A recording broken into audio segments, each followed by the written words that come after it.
નમસ્કાર મારા વાલા વિદ્યાર્થી મિત્રો, સ્વાગત છે તમારું। આજે વાત કરીશું ધોરણ 7માં મિત્રો આપણી પ્રથમ સત્રાંત પરીક્ષા સંસ્કૃત વિષયની તારીખ 11/10/2025ના રોજ જે પેપર લેવામાં આવનાર છે તેના પેપરનું આપણે આ વિડીયોમાં સચોટ સોલ્યુશન કરીએ। વિદ્યાર્થી મિત્રો, વિડીયોની શરૂઆત કરીએ તેના પહેલાં તમે ખાસ ચેનલમાં નવા હોય તો ચેનલને મિત્રો અવશ્ય સબસ્ક્રાઇબ કરી વિડીયોને લાઇક અને શેર કરવાનું ન ભૂલતા।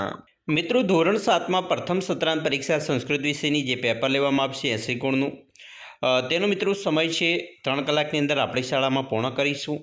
મિત્રો, પ્રશ્ન નંબર 1ની વાત કરીશું। અહીંયા તમને નીચે આપેલા વાક્યનું અનુલેખન કરવાનું કહેવામાં આવશે। મિત્રો, જે વાક્ય આપેલા છે તેના બેઠા જ વાક્યોને તમારે કોઈપણ કાના માત્રની ભૂલ કર્યા વગર સુંદર મોતીના દાણા જેવા અક્ષરે મિત્રો તમારે મિત્રો બેઠા વાક્યો લખવાના છે। જે મિત્રો તમને બેઠા વાક્યો લખશો તો તમને પૂરેપૂરા માર્ક્સ મળી જશે। એના પછી વાત કરીશું પ્રશ્ન 2 છે। નીચે આપેલા ચિત્રો જોઈ તેના સંસ્કૃત શબ્દ લખવાના છે। જેમ કે મિત્રો અહીંયા મોબાઈલ ફોન આપેલો છે તેને સંસ્કૃતમાં ભ્રમણ ભાષા કહેવાય છે। ગ્લાસ આપેલો છે અને ચસ્કહ કહેવાય છે। ખિસકુલીને મિત્રો વૃક્ષ શાયિકા કહેવાય છે। ખાસ મિત્રો યાદ રાખી લેવાનું છે, ભૂલ ન કરતા। મિત્રો અહીંયા જે આપેલા છે ચશ્મા તો એને ઉપનેત્રમ કહેવાય અને પંખો છે તો એને વ્યંજનમ કહેવામાં આવે છે। એના પછી પ્રશ્ન 3નો અ છે। નીચે આપેલા વિકલ્પમાંથી યોગ્ય વિકલ્પ પસંદ કરી પ્રશ્નોના જવાબ આપવાના છે। પહેલો પ્રશ્ન છે કે અજા કુત્ર ગચ્છતિ। મિત્રો અહીંયા છે કે અજા એટલે બકરી ક્યાં જાય છે, તો જવાબ આવશે વનમ, ઉદ્યાનમ અને ક્રીડાંગણમ। એટલે કે મિત્રો અજાહ વનમ ગચ્છતિ, જે જંગલમાં જાય છે। બીજો પ્રશ્ન, શૃંગાલહ કમ પશ્યતિ। તો અહીંયા આપણો જવાબ આવશે મિત્રો શિશુમ, શૃંગાલહ શિશુમ પશ્યતિ। 3, કશ્ય વિશ્વાસ નૈવ કર્તવ્ય। તો જવાબ આવશે અપરિચિતસ્ય। ચોથો પ્રશ્ન છે, ચિંતા માસ્તુ અહમ માતુઃ સમીપમ નેષ્યામિ ઇતિ ક વદતિ। તો અહીંયા જવાબ આવશે શૃંગાલહ। 5મો પ્રશ્ન છે, લુચ્ય શબ્દનો સંસ્કૃતમાં લખો। તો એને મિત્રો વચકહ કહેવામાં આવે છે। પ્રશ્ન 3 છે, એનો બ છે, આપેલા ફકરાનું વાંચન કરી આપેલા પ્રશ્નોના સંસ્કૃતમાં જવાબ આપવાના છે। અહીંયા તમે જોઈ શકો છો સરસ મજાનો એક સંસ્કૃતની અંદર મિત્રો એક શૃંગાલા વનમ ગચ્છતિ, એક શિયાળ જંગલમાં જાય છે, જે ફકરો આપેલો છે મિત્રો આમલમ દ્રાક્ષ ફલમ વાળો છે। તો એના આધારે આપણે પ્રશ્નોના જવાબ અહીંયા આપવાના છે। પહેલો પ્રશ્ન છે કહ વનમ ગચ્છતિ। તો આપણે આગળ જોયું કે કહ શૃંગાલા વનમ ગચ્છતિ। બીજો પ્રશ્ન છે શૃંગાલહ કિમર્થ વનમ ગચ્છતિ। તો તમારે મિત્રો આની અંદરથી જવાબ શોધવાનો છે કે શૃંગાલહ પીપાશયા બરાબર વનમ ગચ્છતિ, જે તમે અહીંયા જોઈ શકો છો। એના પછી જોઈશું ત્રીજો પ્રશ્ન છે દ્રાક્ષાફલમ દ્રષ્ટા શૃંગાલસ્ય મુખે કી જાયતે। તો દ્રાક્ષાફલમ દ્રષ્ટા શૃંગાલહ મુખે રસઃ જાયતે। 4, શૃંગાલહ કી ન પ્રાપ્નોતિ। તો શૃંગાલહ દ્રાક્ષાફલમ ન પ્રાપ્નોતિ। અને 5, દક્ષિણતઃ શબ્દસ્ય વિરુદ્ધાર્થક શબ્દકઃ। તો દક્ષિણતઃનું વિરુદ્ધી થશે વામતઃ। પ્રશ્ન 4 ઉપર જઈશું। ઉદાહરણમાં દર્શાવ્યા મુજબ મિત્રો વાક્ય લખવાના છે। મિત્રો અહીંયા ઉદાહરણમાં તમે જોઈ શકો છો કે પક્ષી કાલ્યા ઉપવિશતિ, તો વૃક્ષનું થશે વૃક્ષે। તો એવી રીતે પહેલું છે શિક્ષક ખાલ્યા ઉપવિશતિ, તો પ્રકોષ્ઠનું થશે પ્રકોષ્ઠે, તો શિક્ષક પ્રકોષ્ઠે ઉપવિશતિ। બીજો પ્રશ્ન છે ભક્ત ખાલ્યા ઉપવિશતિ, તો પૂજા સ્થાનમનું થશે પૂજા સ્થાને। ત્રીજું છે સિંહ ખાલ્યા ઉપવિશતિ, તો વનમનું થશે વનમ, બરાબર, માથે અનુસ્વાર આવશે। ચોથું છે ગરુડ ખાલ્યા ઉપવિશતિ, તો પર્વતનું થશે પર્વતે, તો ગરુડ પર્વતે ઉપવિશતિ। 5મું છે નૃપ ખાલ્યા ઉપવિશતિ, તો સિંહાસનમનું થશે સિંહાસન, નૃપ સિંહાસનમ ઉપવિશતિ। અને 6ઠું છે અધિકારી ખાલ્યા ઉપવિશતિ, તો આસંદનું થશે આસંદે। 7, કૃષક ખાલ્યા ઉપવિશતિ, તો ક્ષેત્રમનું થશે ક્ષેત્રે, કૃષક ક્ષેત્રે ઉપવિશતિ।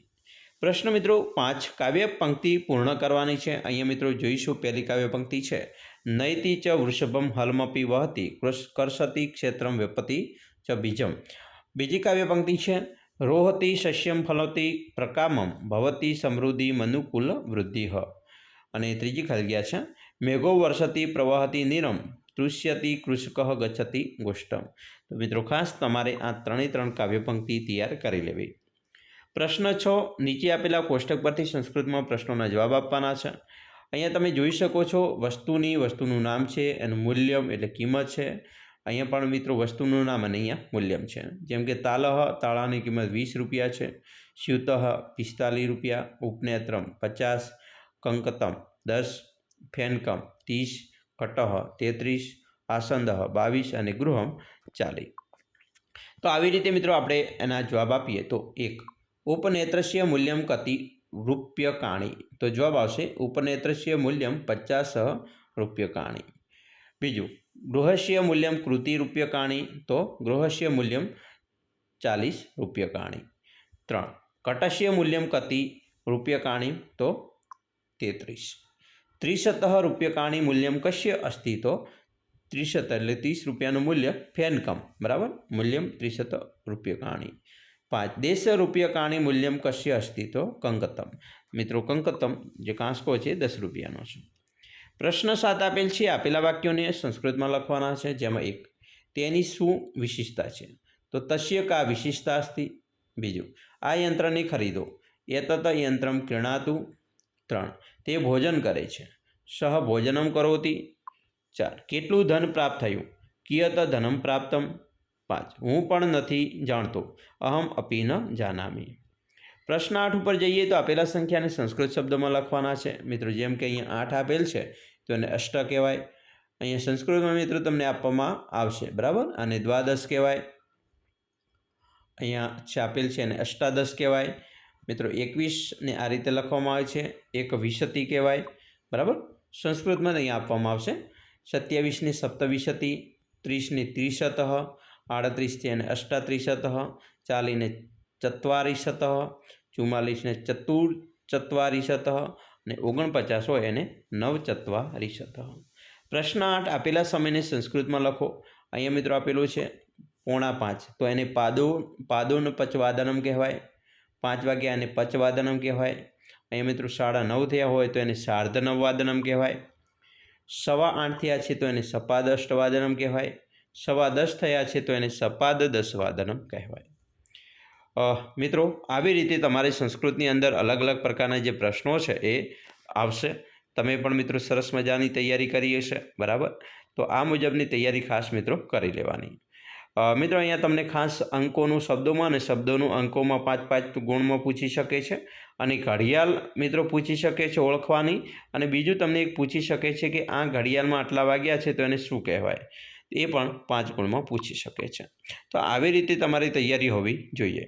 એટલે સંખ્યા મિત્રો ખાસ તમારે તૈયાર કરી લેવાની છે 1 થી 50 સુધીની. બાકીનું મિત્રો તમને આવડી જશે. આશા રાખીએ છીએ તમને આપણો આ વિડીયો ખૂબ જ ઉપયોગી નીવડશે. અને ખાસ મિત્રો વિડીયો ગમે હોય તો લાઇક, શેર અને સબસ્ક્રાઈબ કરવાનું પણ ન ભૂલતા.